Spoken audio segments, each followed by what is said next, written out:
Para entender un poco mejor lo que son los 14 principios de calidad de Deming, tenemos que estudiar un poco acerca de su vida y de su filosofía. Edward Deming fue un estadounidense que vivió entre 1900 y 1993. Él fue un profesor universitario, un estadístico, escribió bastantes textos acerca de economía y también fue consultor. Él fue el encargado de difundir el concepto como hoy lo conocemos de calidad total.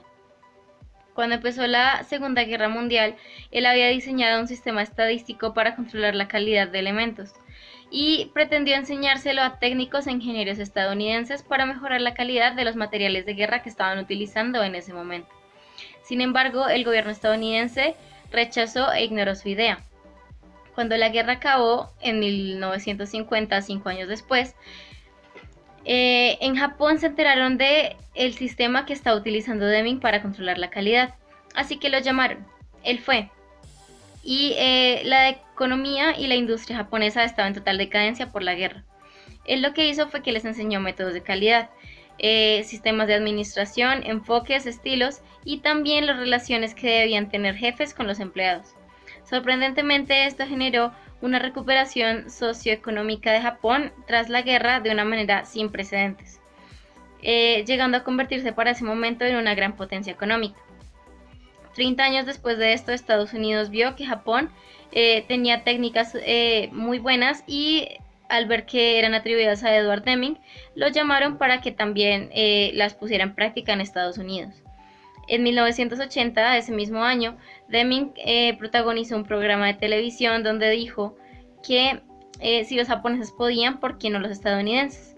Así, en 1986, él escribió su libro más reconocido, que se llama Out of the Crisis. En este, él propone y expone que hay una necesidad de transformación del estilo de gestión occidental en las empresas, sobre todo enfocándose en América. En este libro fue la primera vez que él planteó sus 14 principios. Él decía que la calidad, la mayor forma de que variara la calidad era porque la variabilidad de los recursos y del personal era demasiada. Él decía que la calidad estaba asociada con la productividad de una empresa. Sin embargo, la mejor manera de conseguir una buena calidad era que hubiera la menor cantidad de recursos y de personal que variaran. Él definió la calidad como un sistema totalmente diferente a sus contemporáneos, llegando incluso a que en Japón se desarrollara el llamado Premio Deming, que es otorgado a las empresas que mejor sistemas de calidad total tienen hoy en día. El primer principio consiste en crear una visión y demostrar compromiso. Para Deming, los aspectos que dan rumbo a una organización son sus valores, su misión y su visión, por lo cual estos tres aspectos deben estar bien desarrollados y deben ser conocidos por todo el personal de la empresa, para que se haya dado una meta en común y todos trabajen en favor de esa meta. Para Deming, una organización es una entidad social cuyo propósito es servir a los clientes. Este propósito se cumple mediante la inversión en innovación, educación y capacitación del personal, con el fin de que estos conozcan la mejor manera de satisfacer al cliente. Para Deming, otras maneras de que la organización cumpla con su propósito inicial es proporcionar empleo y también generar una ventaja competitiva, pues mediante los sistemas de calidad que él nos va explicando en los demás principios. Él nos dice que la gerencia es la que debe estar responsable y debe asumir un liderazgo eficaz con calidad, desempeño y compromiso. La gerencia es la encargada de buscar las oportunidades que va a tener la organización y de aprovecharlas a sí mismo. Una crítica que hace Deming en este principio es a lo que podríamos llamar como euforia del arranque inicial. ¿A qué se refiere esto? Por ejemplo, una compañía de transporte privado, como lo podría haber sido Uber en un principio, para atraer a más clientes, en un inicio daban bonos, tal vez el servicio era de una manera excepcional, pero a medida que ya tenían clientes, se pierde esa euforia, por lo que la calidad percibida del cliente pues baja. Es como si la calidad desmejorara en cuanto al producto. En este principio, Deming focaliza bastante en cuanto a que no se debe mirar a corto plazo. Él nos dice que debemos asignar recursos y estrategias para cubrir necesidades que tenga la empresa a largo plazo y no solo buscar rentabilidad a corto plazo.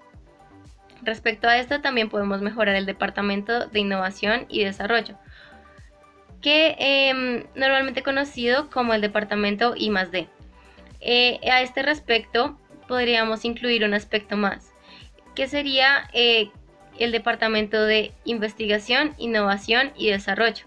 Estos tres elementos son claves puesto que generan el esfuerzo que generará el resultado posteriormente.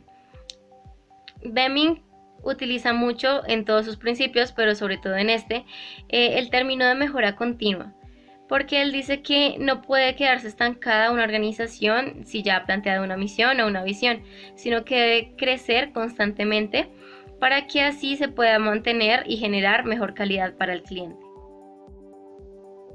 El segundo principio de Deming consiste en aprender una nueva filosofía. En este principio, Edward Deming nos dice que los sistemas de calidad y los métodos de trabajo utilizados en el siglo XX ya no son funcionales en el ambiente de negocios global que se está viviendo en la actualidad. Estos sistemas, los cuales incluían cuotas numéricas, medición del trabajo y relaciones antagónicas, son completamente disfuncionales en este momento. Sin embargo, hay algunas organizaciones que lo hacen, pero estas no tienen los mejores resultados. Partiendo del hecho de que estamos en una nueva era, Deming dice que hay que entender el principio de la excelencia como calidad y desempeño. Él propone que todos los sistemas y métodos de calidad estén enfocados en el cliente. En esto podríamos nombrar, por ejemplo, la teoría del Customer Relationship Management, que es enfocada directamente en el cliente. Sin embargo, Deming dice que no nos podemos quedar atrás en cuanto a otras relaciones o métodos organizacionales. Él habla del aprendizaje organizacional. ¿A qué se refiere esto? Es una relación o una renovación continua para que los empleados y los gerentes también aprendan, reaprendan y desaprendan técnicas que han utilizado. Respecto a la nueva era, Deming dice que debe haber una tolerancia cero a los errores, al negativismo, que normalmente son comúnmente aceptados dentro de una organización. Se dice que hay como un estándar de que, bueno, si te equivocas de esta manera, puede ser aceptable. Pero para Deming esto solo generará una supervisión inefectiva e inadecuada. Él dice que el precio de los defectos los paga el cliente, y esto es cierto en efecto. El cliente percibe la desmejora de la calidad en cuanto al precio y en cuanto al material o producto o servicio que se le está ofreciendo. Una filosofía propia de la empresa debe ser mejorar continuamente y evitar tolerar los niveles comunes que podríamos denominar de errores. Un ejemplo de esto claramente es cuando, por ejemplo, tenemos a un empleado que ha trabajado en un área por mucho tiempo. Él ha hecho, digamos, un proceso de ensamblaje con 5 pasos manuales y para un nuevo empleado que va a entrar a la compañía, él se los enseña. Sin embargo, lo que está mal en este punto es que probablemente para cuando este nuevo empleado entra, ya hay una manera de automatización más sencilla que le permite hacer el mismo proceso en 2 pasos. Es por esto que debe haber una renovación del aprendizaje organizacional, de modo que el personal pueda proporcionar la mejor calidad para el cliente.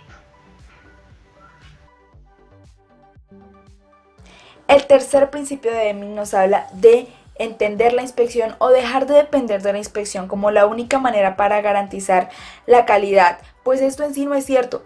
La inspección masiva es simplemente una rutina planeada para los casos en los cuales se reconoce que ya no se están haciendo correctamente las cosas. La inspección es un proceso muy costoso e ineficiente, pues no ataca al problema de raíz, sino que simplemente ataca a la superficialidad del problema sin centrarse en el resto. Por ello, en las organizaciones se debe eliminar el concepto de que inspección es sinónimo de calidad, pues esto en sí no es cierto. Uno de los factores o una de las razones principales por las cuales la inspección debe ser eliminada es debido a la variabilidad en materiales, procesos, métodos, medios, medio ambiente y elementos personales o personas que trabajan en la organización, pues la combinación de estos genera una variabilidad muchísimo mayor que la inspección no va a alcanzar a cubrir. La inspección simplemente, como dije hace un momento, ataca la superficialidad del problema y no atacaría el problema principal de la variabilidad de estos elementos. Otra de las razones principales es debido a que con la inspección se pueden llegar a desechar productos buenos y dejar pasar productos que no están en el mejor estado para el cliente. Esto se puede dar debido a que en la organización no hay criterios definidos para saber qué es lo que sí puede pasar, qué es lo bueno y qué no. También puede ser que el inspector esté bajo presión y no alcance a reconocer todos los detalles en cada uno de los procesos.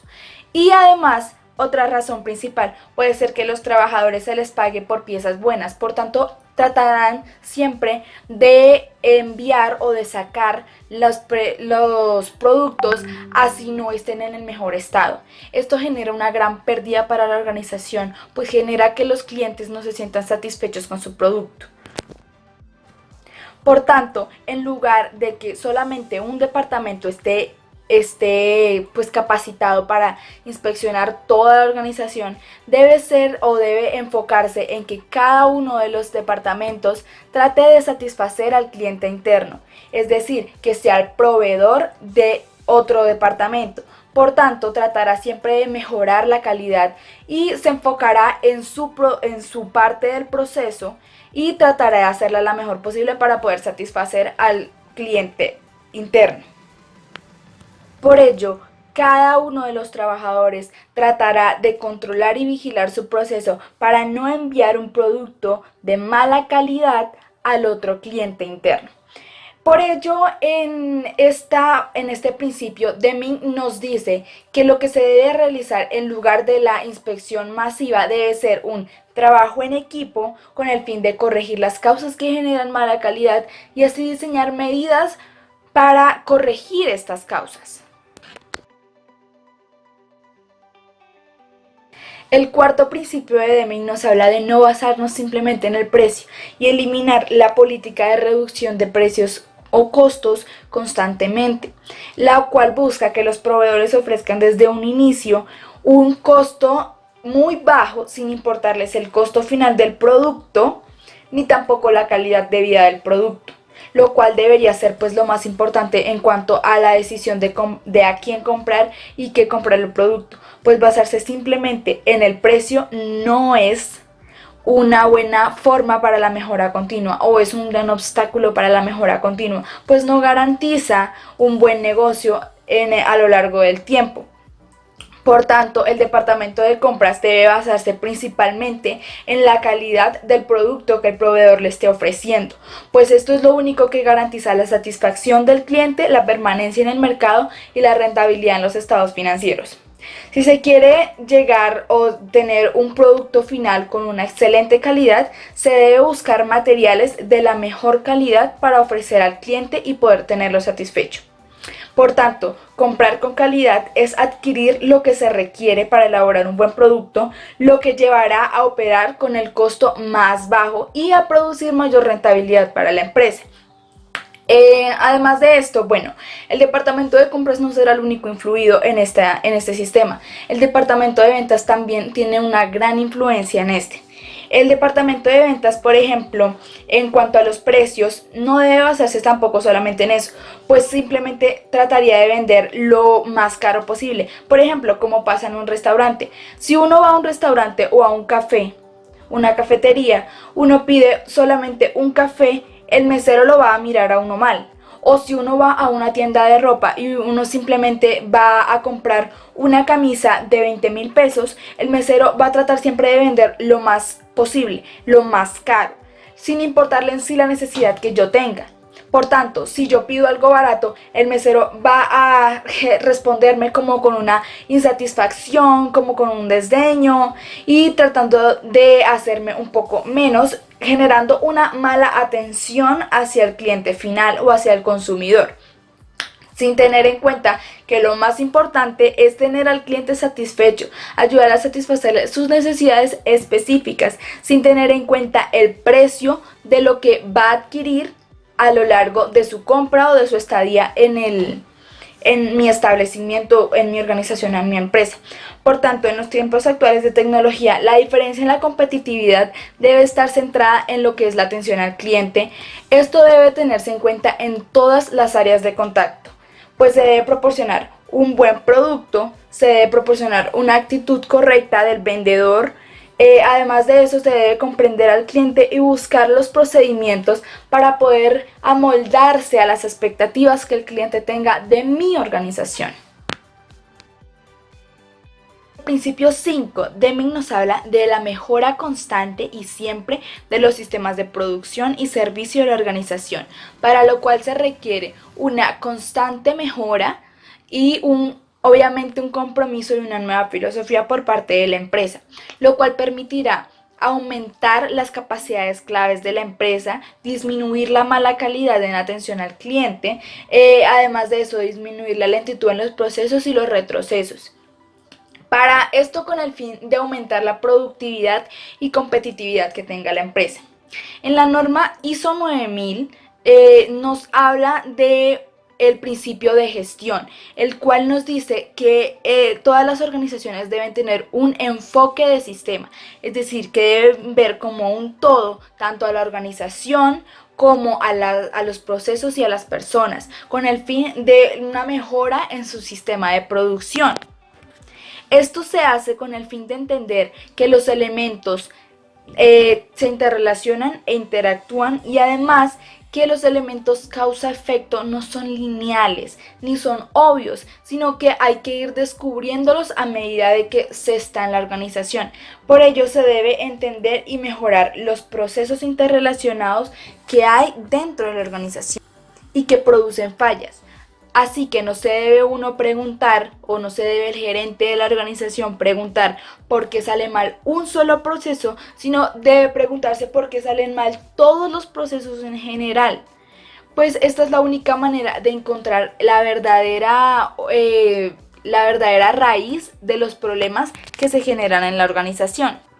Por ello se deben buscar herramientas de análisis de datos de la organización para ayudar a mejorar el problema, pues las respuestas típicas de mejora que están dando las organizaciones en estos momentos no trascienden, por tanto no logran una mejora constante, son insuficientes y no modifican la forma en la que se puede lograr o se puede formar una verdadera calidad. Además de eso, no se cambia la manera en la que se toman las decisiones, y los métodos de resolución de conflictos no son los mejores.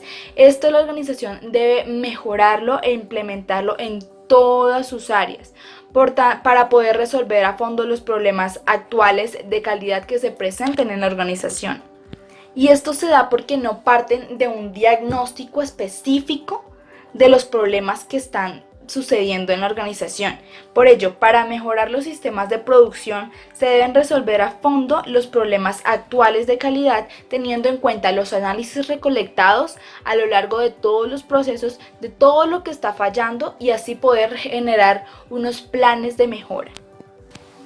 Por ejemplo, si tenemos en cuenta una organización o una empresa que produzca textiles, podemos fijarnos que la empresa debe tener una filosofía de mejora constante, y además de eso debe recolectar todos los datos que estén fallando en la organización a lo largo de todo el proceso de producción de un textil, para poder tomar las medidas adecuadas para poder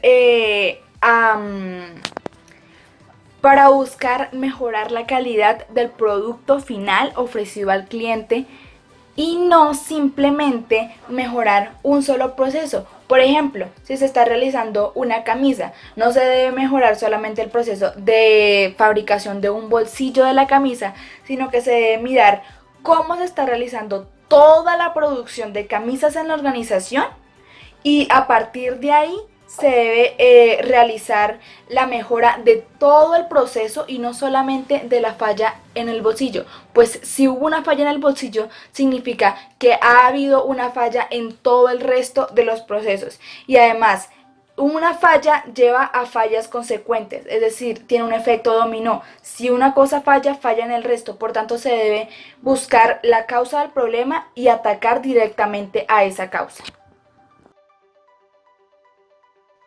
Bueno, para el sexto principio de Deming tenemos que establecer la capacitación.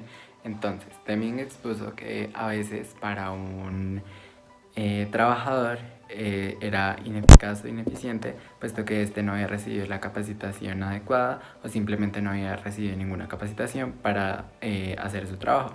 Digamos, en un call center, esto pasa mucho en los call centers, porque las personas no saben qué es lo que deben hacer, cuáles son sus tareas, entonces, y no saben cómo desarrollarlas, entonces estas personas no cumplen con los objetivos requeridos por la empresa.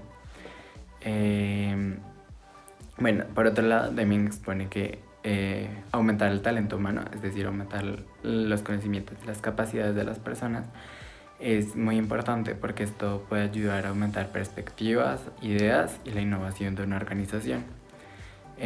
Por otro lado, él expone que capacitar es enseñar a sus trabajadores aptitudes y actitudes. Se sabe que es más fácil enseñar aptitudes. Digamos, en una aerolínea como Avianca es más fácil enseñarle a un nuevo trabajador cómo manejar una plataforma tecnológica, cómo manejar una base de datos, qué hacer en caso de que se pierda una maleta, a enseñarle cómo ofrecer un servicio, cómo mejorar la atención al cliente. Sin embargo, Deming expone que esto no es imposible. Para capacitar, esto sirve para crear programas para mejorar, para atender la mejora y de todas formas, pues aumentar el conocimiento y las capacidades de sus trabajadores. Deming también decía que invertir en la capacitación es importante porque invertir en la capacitación es invertir en la calidad. Puesto que esto da herramientas para diagnosticar, solucionar y analizar los problemas relacionados con la calidad. Deming también decía que si esto no se hace formalmente, digamos la capacitación que se hacen como charlas o una inducción o se les enseñan los 14 principios de Deming, pues los trabajadores debían ser capacitados por otros trabajadores que llevaran más tiempo en la empresa. Pues esto no garantizaba que la capacitación se hiciera bien, pero sin embargo esto garantiza que aprendan ciertas cosas.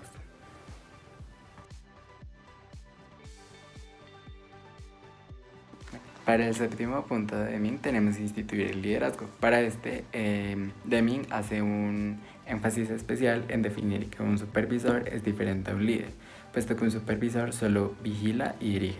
Este cumple ciertas características. Digamos, ellos no deben saber del trabajo que vigilan. Por ejemplo, digamos, en una cadena de hoteles, en los Hilton, el supervisor de los recepcionistas no debe saber nada acerca de hotelería y turismo y cómo manejarlo, sino simplemente ellos deben vigilar que el servicio se esté prestando de manera adecuada. Por otro lado, ellos no deben hacer parte de un departamento, puesto que ellos solo deben dirigirlo. Lo mismo en un hotel, digamos, porque ellos no deben hacer parte de los recepcionistas, solo deben vigilar que ellos estén cumpliendo con su trabajo. Y ellos no están capacitados para capacitar, es decir, ellos no pueden enseñarles a las demás personas cómo hacer su trabajo, porque ellos no saben cómo ellos deben hacerlo. Por ejemplo, en el caso de los recepcionistas y el supervisor, pues el supervisor no les va a enseñar cómo prestar el servicio porque él solo está mirando que se esté prestando de cierta forma. Por otro lado, tenemos que Deming dice que un líder se centra en guiar y ayudar a sus empleados a que hagan su trabajo con un menor esfuerzo del que ya lo hacían. Por ejemplo, digamos, un líder en una cadena de hoteles, pues ellos se centran en en motivar a sus empleados para que siempre estén prestando el servicio de la mejor manera, en darles técnicas para que lo hagan. Entonces es más como ayudarlos a que sus tareas se realicen de forma adecuada. Ellos cumplen funciones de procurar que las creencias y los valores de la empresa estén inculcados en todos sus trabajadores, fijar prioridades, es decir, digamos, en la empresa de los hoteles, pues, cuál es la prioridad para mis trabajadores. Y el papel que cumple el liderazgo en la calidad es que todos los trabajadores se comprometan con el cumplimiento de los estándares de calidad de las empresas. Por ejemplo, en la empresa hotelera, que todos, digamos, que si la política de la empresa es que la única opinión que importa es la del cliente, pues entonces que así sea y que todos los trabajadores cumplan con eso.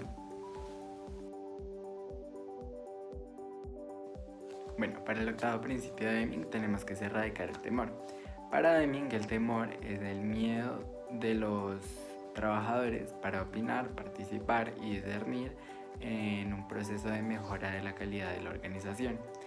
Esto es muy malo, según Deming, porque esto tiene implicaciones financieras negativas, es decir, que no se obtienen tantos beneficios si esto sucede.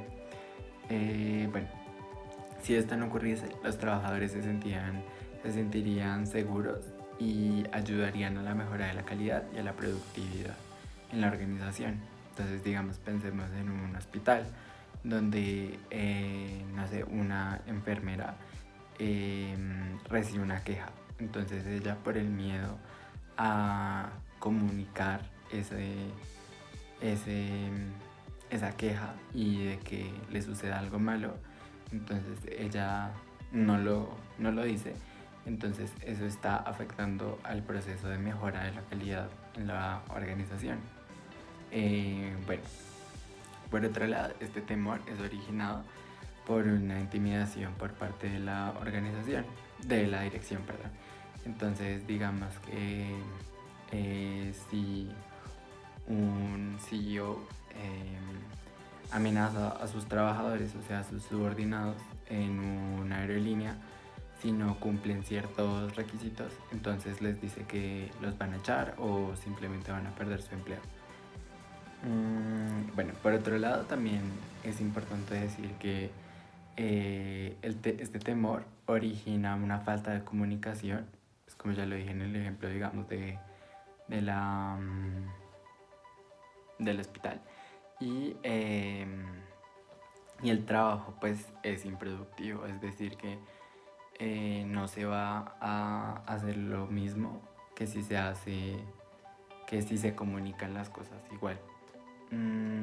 Por otro lado, es importante que la gerencia haga un nuevo plan de comunicación entre la dirección y sus subordinados y que exista una nueva forma de tratarse mutuamente. Es decir, que para que el temor baje y la ansiedad de comunicar las cosas y que suba pues esta misma comunicación y una interacción positiva entre la dirección y sus subordinados. El noveno principio se conoce como optimizar los esfuerzos de los equipos, que en síntesis se basan en romper las barreras existentes dentro de cada uno de los niveles organizacionales de una empresa. Estas barreras pueden estar causadas por rivalidades, resentimientos, abusos de poder, falta de trabajo en equipo, falta de comunicación interna, diferentes puntos de vista e incomprensión frente a los problemas de la empresa. Además, que se puede dar por una mala división organizacional en la cual algunos departamentos obstaculizan los objetivos y metas de otros. Para solucionar este problema, primero se tiene que construir un trabajo en equipo, generando capacitación y participación de los empleados, los cuales son recursos importantes que ayudan a eliminar estas barreras. También se busca que se tenga el mayor beneficio pues, para toda la organización. Se tiene que eliminar para eso la competencia interna. También se aplican unos principios que se llama el principio de la siguiente parte del proceso es el cliente, en el cual se establece una relación cliente-proveedor interna basada en el respeto y en el control mutuo. donde el proveedor tiene que conocer cada una de las necesidades de su propio cliente interno y sus dificultades para satisfacérselas de la manera más eficaz posible y que el proceso de producción se haga mucho más rápido y productivo. Por otro lado están los círculos de control de calidad, los cuales se hacen en un grupo de personas de distintos departamentos de la empresa, como puede estar el de diseño, de ingeniería de producción, de ventas, en los cuales trabajan en equipo para realizar las mejoras en el diseño de un producto o de un servicio, también para realizar mejoras en la calidad y en la reducción de costos de estos mismos. Un ejemplo de esto pueden ser las constructoras, debido a que en el departamento del área técnica civil se solicitan materiales como concreto, acero y pues todo lo necesario para realizar una construcción. Pero esta solicitud se le realiza al departamento de compras.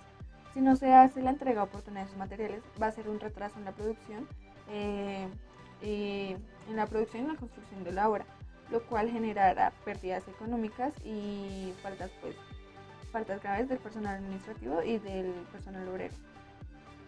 El 10º punto es el de eliminar las exhortaciones, los eslóganes y las metas de calidad.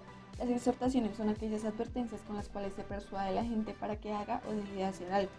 El problema con esto es que genera relaciones conflictivas y de rivalidad. También causa el deterioramiento de la competitividad de la empresa y la calidad de los productos y servicios ofrecidos.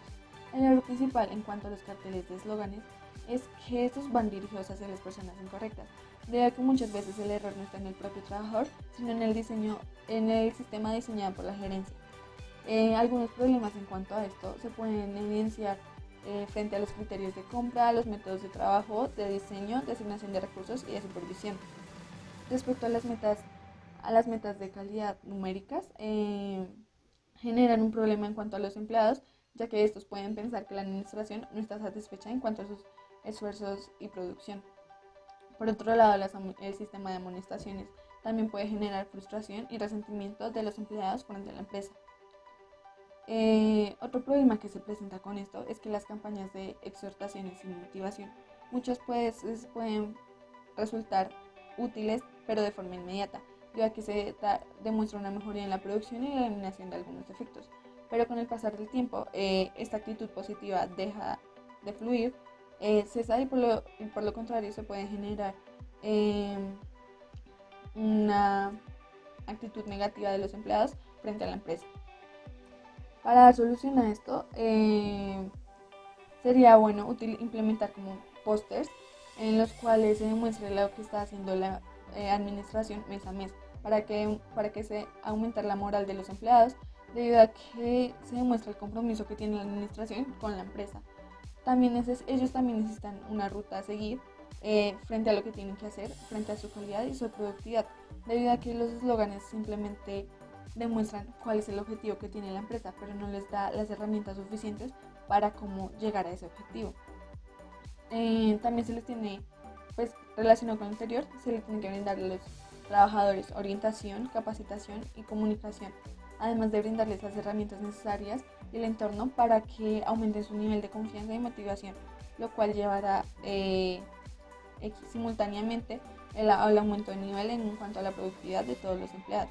Un ejemplo de esto podría ser una fábrica en la cual se tenga el eslogan de que el mejor es el que realice la mayor producción, lo que puede generar mucha rivalidad entre sus competidores, los cuales no van a querer trabajar en equipo, sino realizar la producción por ellos mismos.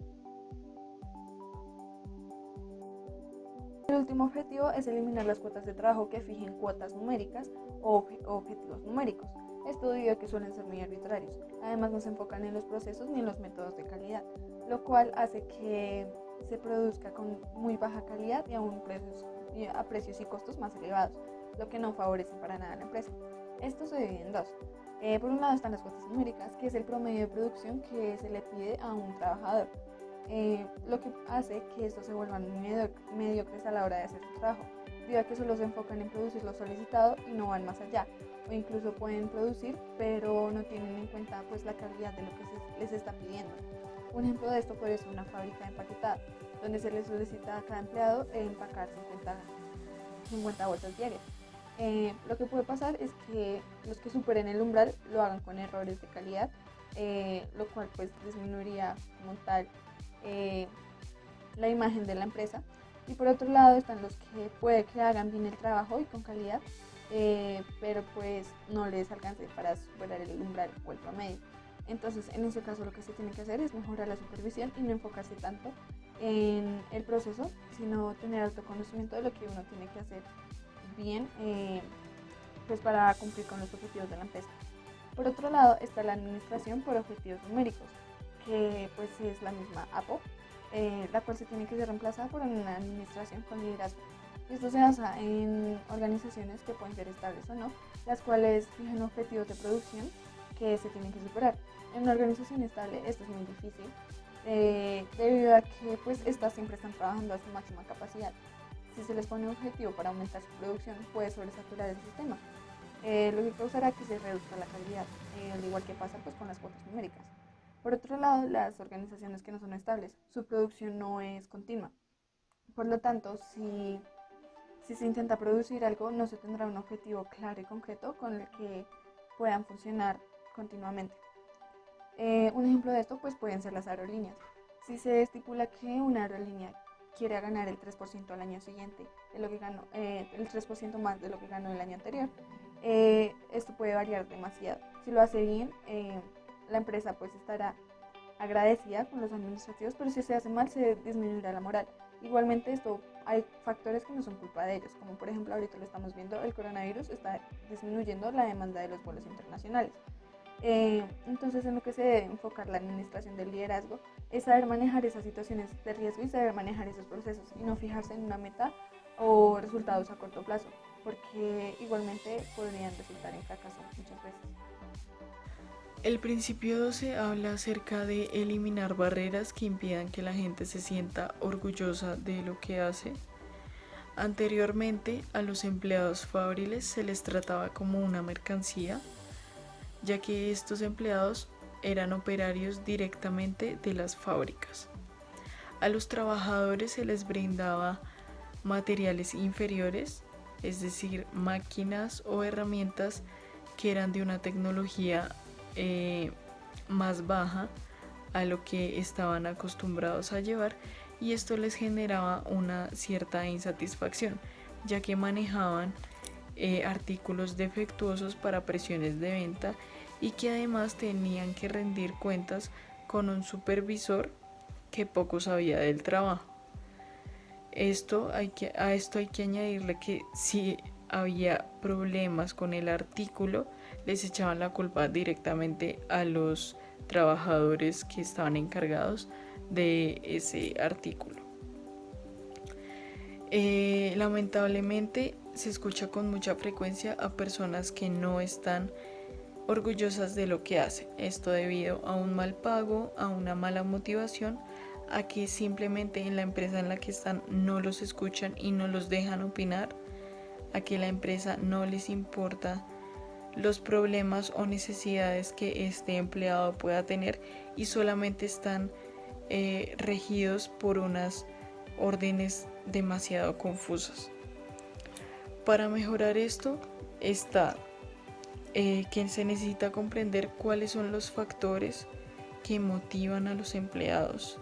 Se necesita crear un ambiente en el que ellos se sientan orgullosos de lo que están haciendo, que entiendan el significado de su trabajo y se les recompense por sus logros. Yo esto lo asocio mucho con Andrés Carne de Res, porque ellos están en un ambiente laboral muy ameno a lo que ellos necesitan.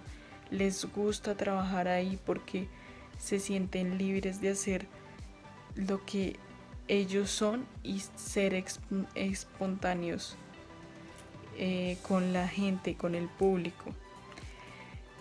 Para fomentar un orgullo en el trabajo, la empresa debe primero definir las descripciones de puestos, suministrar herramientas, métodos, materiales adecuados y capacitar a los trabajadores.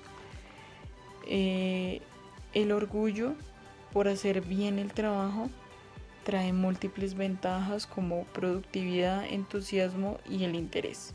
Esto lo mismo lo veo con Andrés Carne de Res. Todos los empleados están motivados, tienen el interés y el entusiasmo para hacer que sea una experiencia inolvidable para nosotros los clientes.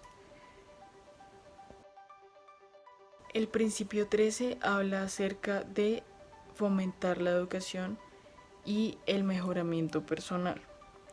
La educación continua es necesaria para el mejoramiento personal. La organización debe invertir en su personal para garantizar un éxito a largo plazo. Por ejemplo, una organización debe invertir en el entrenamiento del personal, pero en el personal no solamente estamos hablando de los empleados, sino también de la gerencia. Esto con el fin de que la organización tenga un éxito a futuro. El aumento en la base del conocimiento genera muchos beneficios. Esto con el fin de que si se realiza un buen entrenamiento en el personal, aporten cada uno sus ideas para el crecimiento exitoso de la empresa. Muchas veces este costo las empresas lo reducen para el balance financiero. Esto no es muy recomendable porque pues es un beneficio que le ayuda a crecer a la empresa. Proporcionar empleo, pero a la vez renovar, mejorarle el valor al individuo.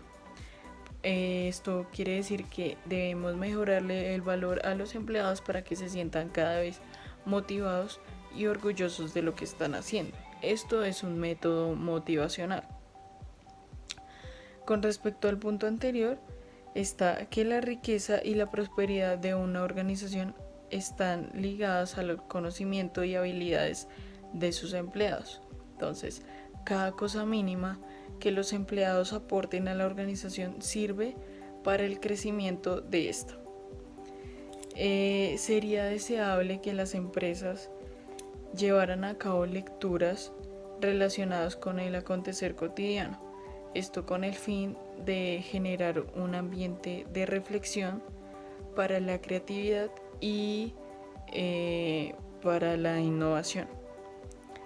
Según esto, Arthur Schoening propone una frase que dice que para generar ideas hay que salirse de la zona de confort para ver la vida desde nuevos ángulos.